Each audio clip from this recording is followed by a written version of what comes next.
Hi అండి, నమస్తే. Welcome to my channel. ఈరోజు వీడియోలో స్వీట్ పొటాటోకి స్వీట్ యాడ్ చేసి డిఫరెంట్ రెసిపీని మీకు చూపిస్తున్నాను.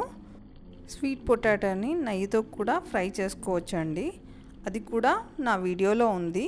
మీరు ఒకసారి కావాలనుకున్న వాళ్ళు చూసుకోండి. ఇది బెల్లంతో చేశాను.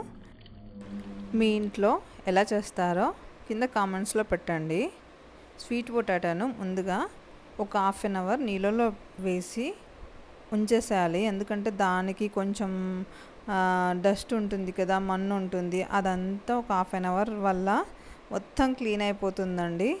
ఎందుకంటే పొట్టు తీసే కన్నా పొట్టు తీయకుండా మంచిగా వాష్ చేసుకొని నేను దాన్ని అలాగే కట్ చేశానండి. అందుకే ఒక హాఫ్ అన్ అవర్ నేను వాటర్లో అలాగే పెట్టేసి దాని తర్వాత మంచిగా వాష్ చేసుకున్నాను.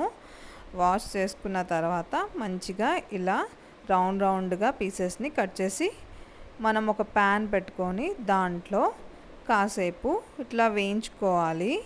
వేయించుకున్న తర్వాత దాంట్లో మనం కొద్దిగా నెయ్యి కూడా వేసి మరీ కొద్దిసేపు ఎక్కువసేపు కాదు, కొద్దిసేపు అలా వేయించుకున్న తర్వాత దీంట్లోనే మనం బెల్లం వేసేసేయాలండి. దానికి స్వీట్ పొటాటోకు తగ్గ బెల్లం వేసేసుకొని, ఇదిగోండి ఈ వీడియోలో చూస్తున్నట్టుగా నేను దీనికి తగినంత బెల్లం వేస్తున్నాను. బెల్లం వేశాక నేను కాసేపు అయ్యాక కొంచెం చిన్న ఫ్లేమ్లో మూత పెట్టేసి అలా ఒక 15 మినిట్స్ పెట్టేసుకున్నాను. కొద్దిగా మనకి నీళ్ళు తక్కువైనప్పుడు, వాటర్ తగ్గినప్పుడు కొద్దిగా వాటర్ వేసేసుకొని అప్పుడప్పుడు కలుపుతూ మనం మూత పెట్టేసుకుంటే స్వీట్ పొటాటో స్వీట్గా రెడీ అవుతుంది. సింపుల్గా ఉంటుంది కదండి, కానీ మనం దాన్ని ఇంట్రెస్ట్గా చేస్తే ఒక మంచి రెసిపీ వస్తుంది. అంతే. నా వీడియోని చూస్తున్న ప్రతి ఒక్కరికి థ్యాంక్ యూ. నా వీడియోని ప్లీజ్ సబ్స్క్రైబ్ చేసుకోండి. సబ్స్క్రైబ్ చేసుకున్న ప్రతి ఒక్కరికి థ్యాంక్ యూ సో మచ్.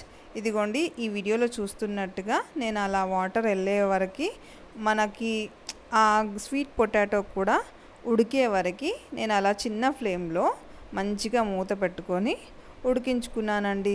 ఇది పిల్లలకి చాలా టేస్టీగా ఉంటుంది, చాలా హెల్దీ ఫుడ్ కూడా అండి. ఎందుకంటే బెల్లంతో వేసాము. స్వీట్ పొటాటో కూడా చాలా మంచిది. అప్పుడప్పుడు కంపల్సరీగా తింటూ ఉండాలి. Boy friends.